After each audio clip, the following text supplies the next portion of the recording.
What's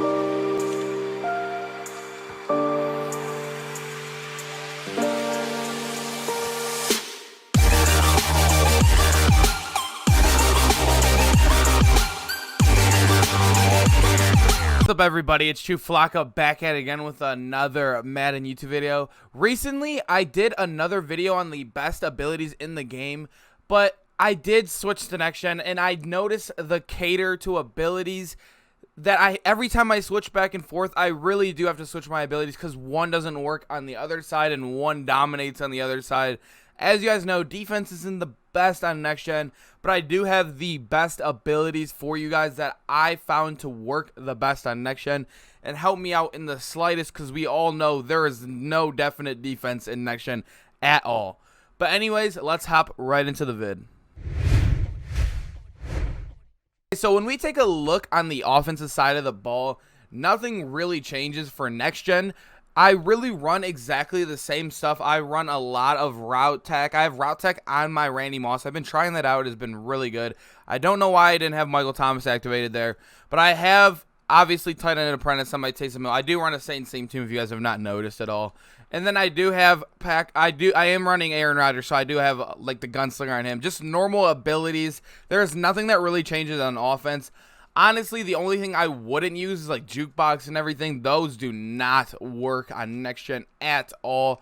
Let me know if there's any ability for the running back, because I like I said, I don't really test anything on running back. Like, a lot of these are just not worth it at all. I mean, obviously a lot of them are expensive, but balance beam, I feel like that's more of a current gen kind of thing, because you don't really follow your players. Leapfrog, this does not work at all. Do not use that. Red zone threat, I mean, not a big deal. Oh, spin cycle. This is what I got to talk about. On next gen, spin cycle is the best ability for your running back by far.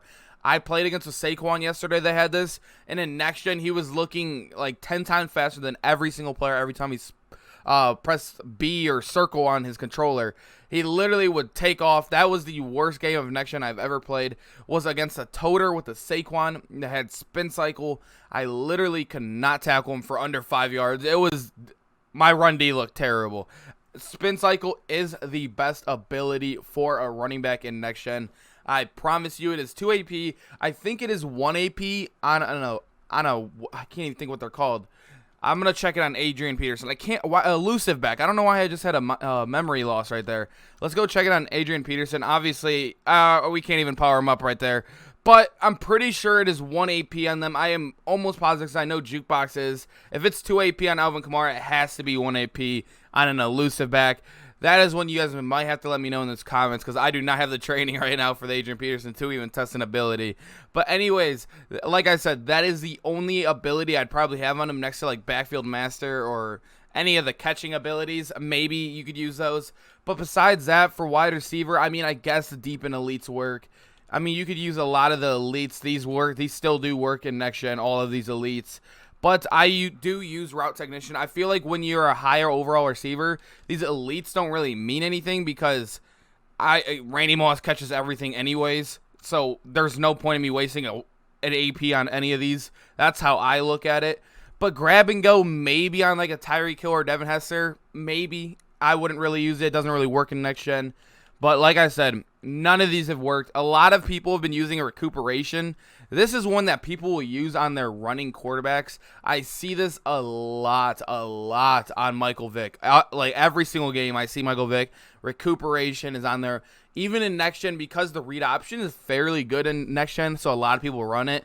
That is why recuperation is very good. And the reason why read option is a lot better on here than current gen, even if you play the conservative defense on option defense, the quarterback is still going to out-sprint your end like almost every single time when it's Mike Vick. I've had Julius Peppers out there powered up. I've had Lawrence Taylor, the 98 overall Lawrence Taylor on my team, get outran by Mike Vick, which has been terrible on next gen. So recuperation on offense is one of the best abilities to have on your running quarterback. Obviously, I'm on Randy Moss right now, but the quarterbacks do get this. All it does is recover from fatigue at an increased rate. So basically, when you're running, you're not getting as tired and you're recovering faster. You can maybe take one play off versus 2 or 3. A lot of people like this one, Energizer, it's just 10 times better than Energizer.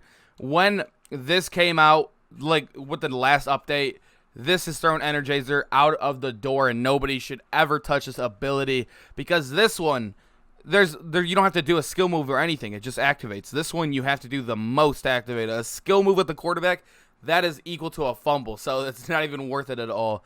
But basically, that is it for the skill positions: wide receiver, quarterback, running back.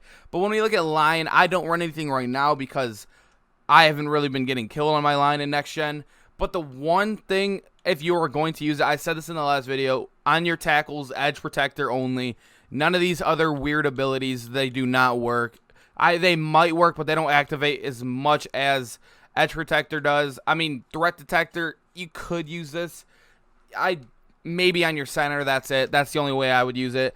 But when we look at post up, the only one, if you're looking for a 1 AP dump off on your line, post up goes on your guards. You could even use it on your center if you really wanted to. It is, if we could find it, I said this in the last video as well. It is 600 training too, very cheap. Dominant when engaged in double team blocks. Very, very solid ability. Like I said, the guards almost double team every time. The center, I think, double teams more. But like I said, if you put on both your guards, it's going to be affected every single play or every other play. That's why it's better. So if you have 2 AP and you're looking to put on your line, post up I really, really like. A lot of people don't run edge threat anymore, so edge protector's all right. I mean, it's truly up to you when you use offensive lineman. Those are the only 2 I would use, though, and maybe threat detector. But anyways, that has been the offensive side of the ball. Remember, let me know if you guys have anything I am missing or anything in next gen. These are the only abilities I've seen beat me or I've seen people using and be successful with.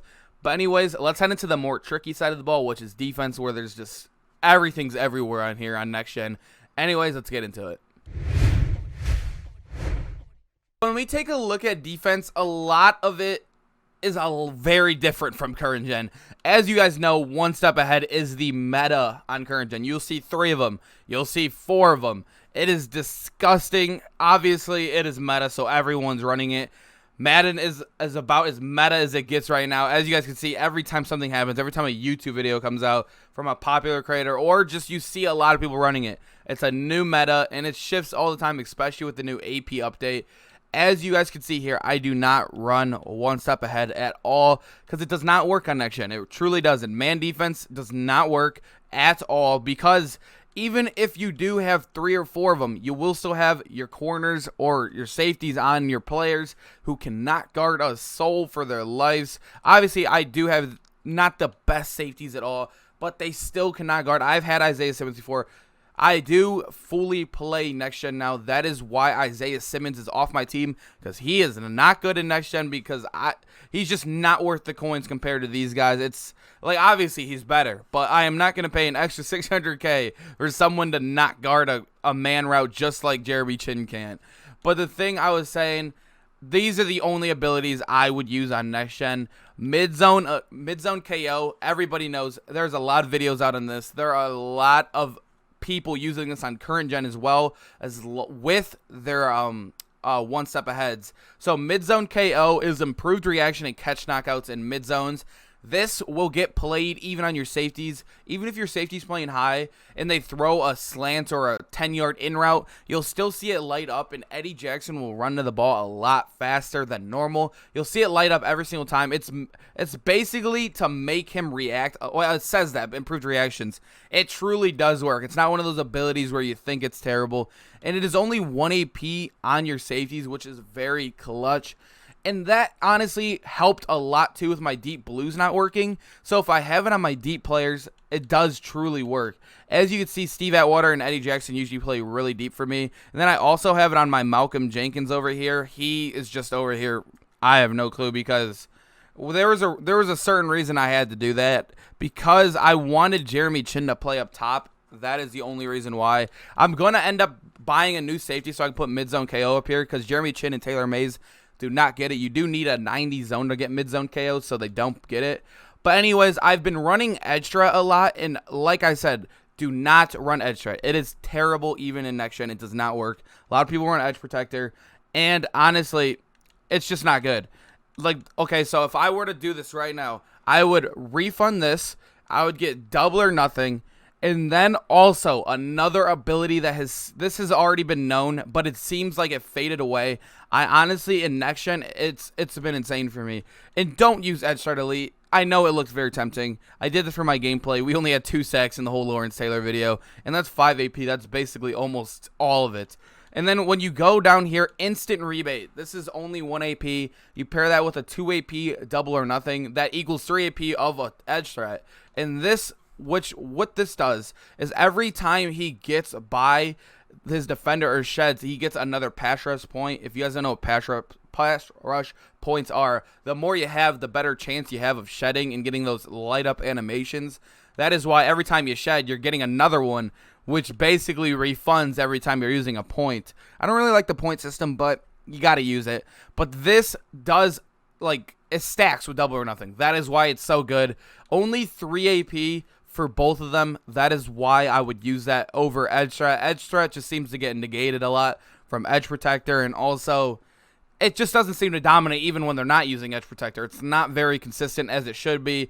Even this, like Edge Start Elite, it is terrible. Increased quarterback pressure does not work. I promise you, this is the worst ability in the game to put on your ends, because it still gets negated by a 1 AP ability on offense. That's why it's terrible. You could put a 1 AP ability on offense to cancel out a 5 AP ability on defense. That is terrible. Please, please do not use this. It is so bad. But there's a lot of abilities like this. Like recuperation does not work. They're never really tired as like an offensive player. Like strip specialist, maybe if you play on aggressive, but it's very risky. Like a lot of these, they're all right. I mean, it depends on. But if you really want pass rush is the best thing in next gen, because as you guys know, deep blues do not play anything. So if you're sending as much heat as possible, especially with a high overall like Lawrence Taylor, you can see his stats, 94 speed on only my team. It's obviously better on other teams, but a player like this could help your deep blues so much. A lot of people are scared, play cover 4 the whole game. Don't do that. Trust me, it's not worth it, because when you have pass rushers like this, you can get through. Obviously, they're going to get negated some plays. Just always have your shade over top on next gen. That is what helps me. But anyways, like I said, I have edge threat on Ted Hendricks too. And then I have double or nothing on my Julius Peppers. I'm going to end up switching. I can't put double or nothing on Ted Hendricks because he's a run stopper archetype. So I am using edge threat on him. It is okay to have 1 edge threat on your team. But like I said, if they have 2 edge protectors and then you have 2 edge threats, those 2 players are basically canceled that whole game. I mean, they can get a big sack, but it'd be off a coverage sack. It's not really their ability doing anything. But on defense, do not use 1 step ahead. Please don't think the meta works on next gen. It truly doesn't. It does not work at all. But acrobat you could use too. Doesn't activate nearly as much. The only ones I'd use is mid-zone KO, double or nothing. Like basically mid-zone KO and pass rushing. That is all you want to use. I have tried everything. Trust me, the defense sucks. Deep zone KO too. A lot of people think this works. It does not work. I don't know why. I don't know why mid-zone KO activates better. Because like, look, you can see this should work better. It doesn't at all. It truly doesn't at all, and it sucks. But mid-zone KO, they react on deep routes too, which is kind of weird for only 1 AP as well. Very weird. I truly don't know why that's the thing, and that's the only KO that works. It's honestly crazy to me. But anyways, let me know if you guys have any abilities you guys would switch. This is a very difficult one because the next gen is very hard on defense. There are no abilities that truly work in next gen. But anyways, I hope you guys enjoyed this video. I truly need help on my defense as well. I mean, it does work, but I can't play like I normally play on current gen. But I've been liking next gen besides that because it feels like it's more entertaining for a stream. A lot of offense, a lot of scoring. But then again, it sucks getting killed on streaks and all that. But ever since I had a mid-zone KO, it hasn't been as bad. But anyways, I'll see you guys in the next video. Make sure to drop a like. Peace out, boys.